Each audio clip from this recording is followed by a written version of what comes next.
Okay, guys, here's the goals from Raiders. I'm just going to pick on a couple of little things that I think we can pick on here.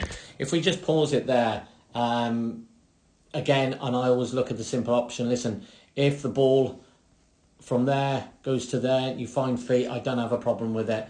In fairness, you are higher up the pitch, which is where I want us to be. So when we're talking about being high up the pitch, when we play these balls, I want us in this area, because then I think we can reach the areas we want to get to. That said, as long as we keep possession of the ball, I don't have a problem with that. But if we don't keep possession of the ball, the simple pass is there, which again keeps the possession of the ball. Again, another simple pass could be breaking the lines and we come out down this side. Okay, those are just two little ones. But a bigger concerning point for me is that my three midfielders are 1, 2, 3. My three midfielders are more or less on the same lines. Now, what I would say to you, Ty, in that position, you're wanting the ball off Finn. What can you see if you get the ball better than Finn? Yes, you may be technically can find a better pass, okay, in your opinion. But what I'm saying is, what can you do better than what they have? And if you are there, what I then need is one of these players needs to be into there breaking the lines. Because for me, when you're that deep, I have got nothing in this space above Morgs. Coops is probably higher up the pitch. Bevs is out wide where he should be. Morgs has come inside, but I've got no one into that space into there because my 10 has come into that role. Just that makes sense, because all of a sudden I've got my three midfielders on a line of about 10 by 10.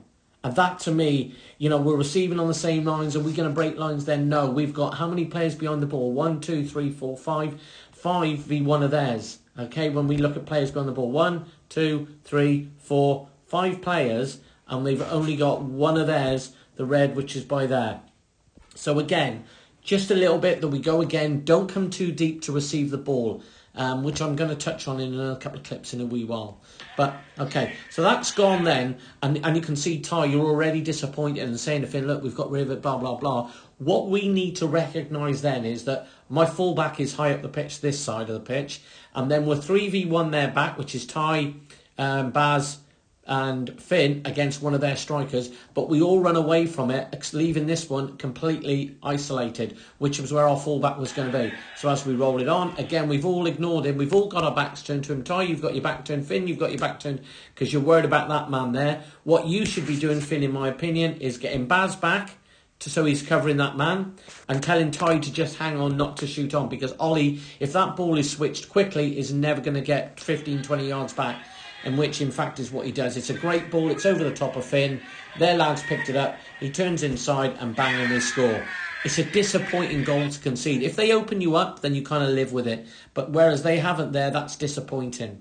Okay, when we talk about risk and reward, we talked about it there with Finn. That little bit of risk when he's gone for the long diag. Again, now I look at this. Now, you've gone for me. That's a risky pass. Again, if it gets there, that's brilliant. But again, a simple pass. Straight there.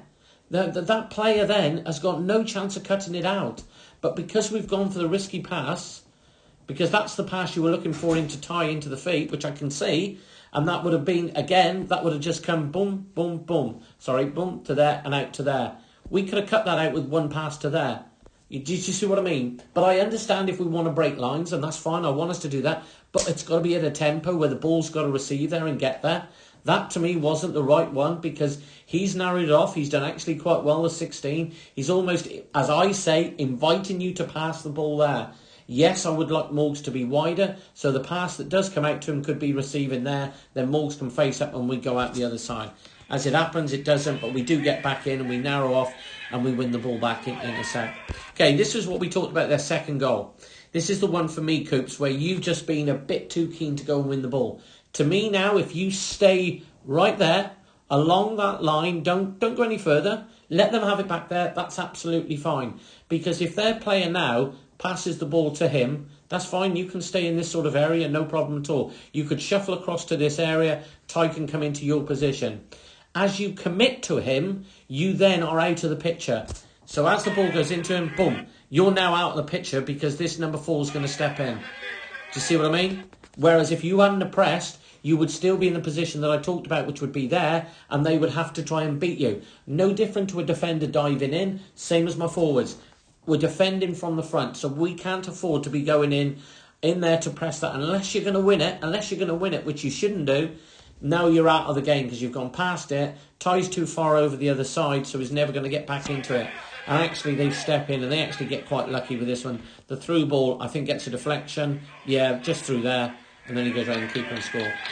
Listen, they're little things, guys, and I am picking on little things, but I think they're important things that we remember again. The crucial thing for me is, as a striker, don't overcommit yourself there so the other centre-half can step in. Let them play around in between it. Isolate between the two. Step between the two. But don't go diving in unless you're going to win it.